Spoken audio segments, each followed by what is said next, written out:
rangkanya ini dari kayu cendana.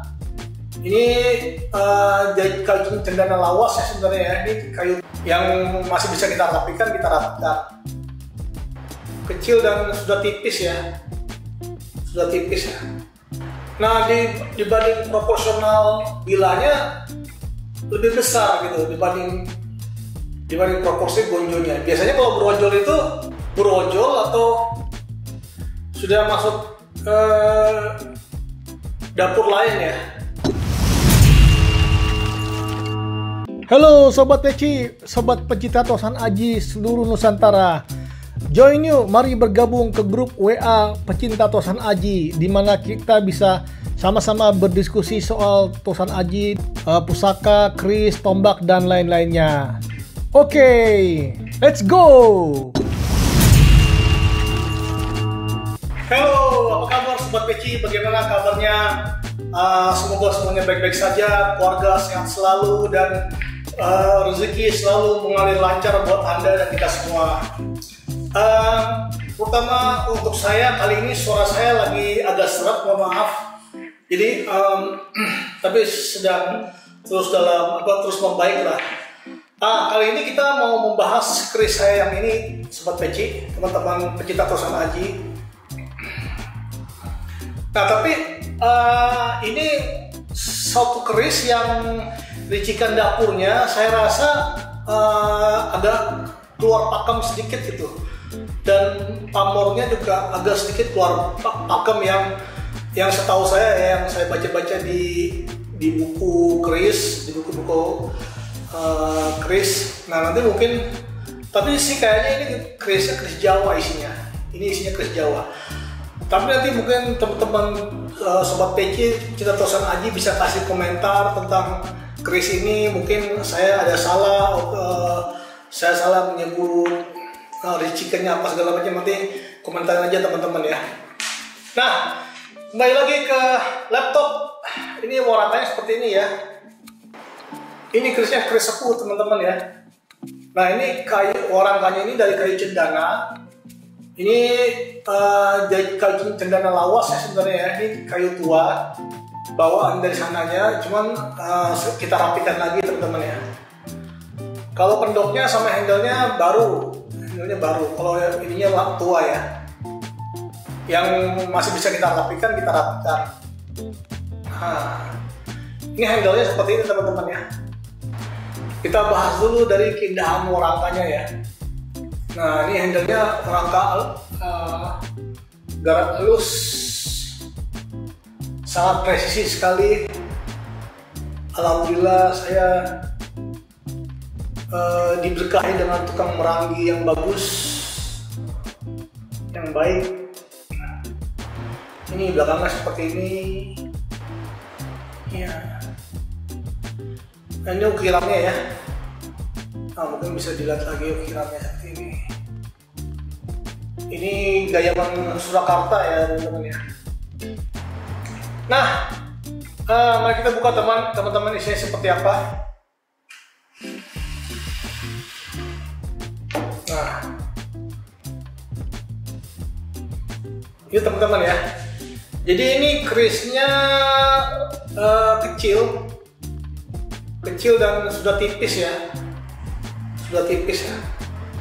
Ini hampir seperti patram, tapi bukan patram ya, karena nggak lewat 30 kayaknya 30 lewat sedikit gitu. Jadi kalau dibilang patram juga nanggung, dibilang standar juga bukan ya. Kalau beli standar tuh di atas 30 teman-teman ya.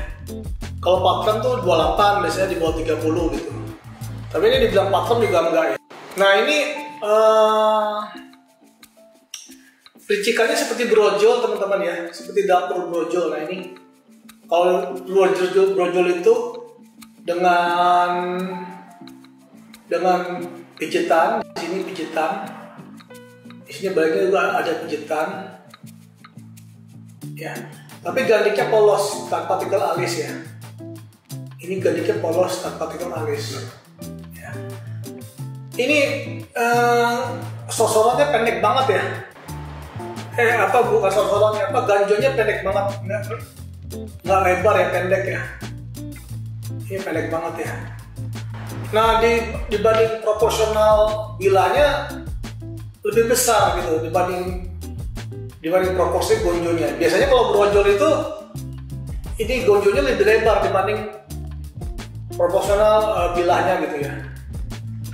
Nah, kalau ini gonjonya pendek banget, lalu ininya nggak proporsional gitu dengan lebar gonjonya. Nah, apakah ini masih masuk brojol atau sudah masuk dapur lain ya? Nah, kalau saya sih komentarnya saya sebut ini brojol ya teman-teman ya. Saya masih menyebut ini brojol ya. Besinya kering ya teman-teman ya, kering ya. Nah, ini tambuhnya apa ya? Mungkin Majapahit ya, atau Pajajaran ya. Ya, kalau Pajajaran itu biasanya besinya pulen dan lempung banget. Ini nggak pulen dan lempung, tapi kering ya, seperti berpasir gitu ya, seperti berpasir gitu ya. Kalau dibilang Mataram mungkin ini lebih tua daripada Mataram ya. Saya lihat besi-besi Mataram masih lebih rapat gitu dibanding yang ini gitu.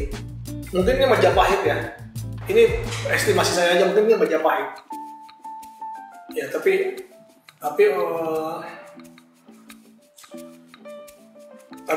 untuk garapannya ya biasa aja, standar gitu ya.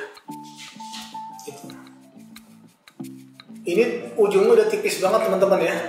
Tapi alhamdulillah masih ketemu bentuk ujungnya ya. Masih ori ketemu ujungnya ini mudah-mudahan. Nah, lalu pamornya teman-teman ya, kita bahas pamornya ini. Dia seperti membujur ke atas gitu ya teman-teman ya, membujur ke atas gitu ya, mengerucut gitu ke atas ya. Yang di sini ya tuh mengerucut ke atas ya. Yang ini juga ya. Ya. Mungkin kalau yang mengerucut ke atas gini bisa disebut juga wayu temurun mungkin ya. Kalau yang ngumpul sampai ke tengah-tengah bila itu dari bawah ke atas tuh wayu temurun ya.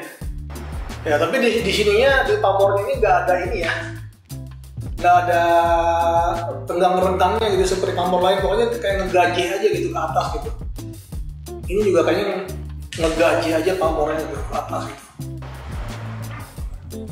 Nah kalau disebut wahyu temurun itu tuahnya untuk supaya agar pemiliknya memiliki firasat yang tajam atau intuisi yang tajam teman-teman ya.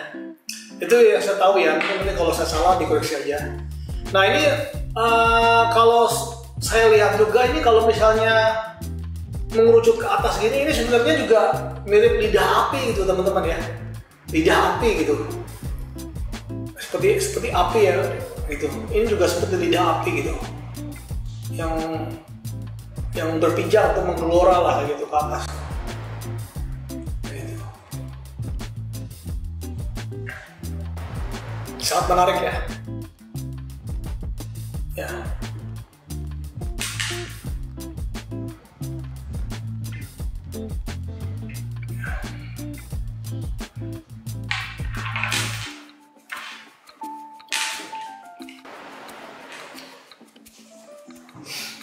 Ya, besiannya itu kelihatan sekali ya, ori ya, di sorotnya itu.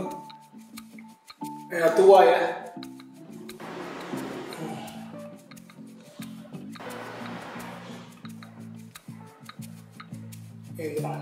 Ini ujungnya. Ya.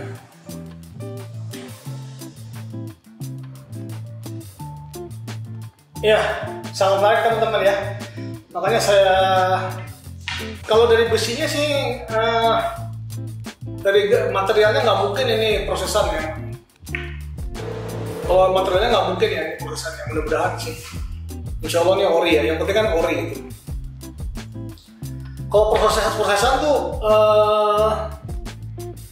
nggak kayak gini ya, ininya pori-porinya, serat-seratnya nggak kayak gini ya. asli, ini besi yang tua. Oh ya, banyak pertanyaan nih teman-teman, itu gimana sih caranya kita menilai keris sepuh sama keris yang baru gitu? Karena banyak sekali keris yang sepuh itu dipalsukan. Jadi keris baru dibikin korosi, dibikin dengan korosi buatan, lalu dibikin supaya dia kelihatan seperti keris sepuh. Nah itu teman-teman, dalam dunia perkerisian tuh banyak pembelok-belokan seperti itu ya. Nah jadi yang namanya besi modern sama dengan besi di zaman Mataram sekitar berapa ratus tahun yang lalu tuh, mungkin 200-300 tahun yang lalu, atau besi yang di zaman Majapahit 500-800 tahun lalu, itu berbeda dengan besi yang ada di zaman sekarang gitu teman-teman. Jadi besi yang modern di zaman sekarang itu pori-porinya lebih rapat, lebih kekar, lebih mantap, lebih keras gitu ya, dibanding besi-besi yang ada di zaman dahulu, di zaman era sepuh gitu. Kalau yang pertama karena teknologi pengolahan besi zaman dulu itu kan bukan seperti sekarang. Pengolahan besinya masih pengolahan besi zaman dulu. Nah kalau sekarang pengolahan besinya udah pengolahan besi zaman modern. Nah jadi besinya itu seperti berpori gitu teman-teman. Nah lalu ditambah lagi dengan usia waktu ya dengan ditambahnya waktu, jadi timbul korosi. Nah korosi yang pada keris sepuh itu adalah korosi yang timbul karena alami. Jadi korosi karena waktu itu alami, beda dengan korosi yang timbul karena korosi buatan. Nah gitu teman-teman ya. Jadi selalu pasti berbeda lah. Nah buat teman-teman kolektor tosan aji itu ya biasanya yang percaya itu, kalau ingin memiliki keris karena mereka percaya bahwa keris itu bertuah atau membawa berkah buat kehidupannya, mereka pasti selalu mencari keris yang sepuh. Nah oleh karena itulah hal ini yang dimanfaatkan oleh para pedagang-pedagang yang nakal. Nah itu teman-teman, makanya hati-hati teman-teman ya kalau beli keris sepuh. Nah apalagi kalau keris sepuh yang dihargai murah. Nah itu hati-hati teman-teman ya. Oke teman-teman, kita masukkan dulu kerisnya ke sarung. Mesti pelan-pelan teman-teman, karena ini sudah tua besinya. Takutnya nanti crack, patah lagi. Waduh. Oke teman-teman, terima kasih Sobat Peci atas perhatiannya. Episode kali ini kita sudahi dulu. Terima kasih. Wassalamualaikum warahmatullahi wabarakatuh. Jangan lupa kembali lagi ya ke sini ya. Assalamualaikum.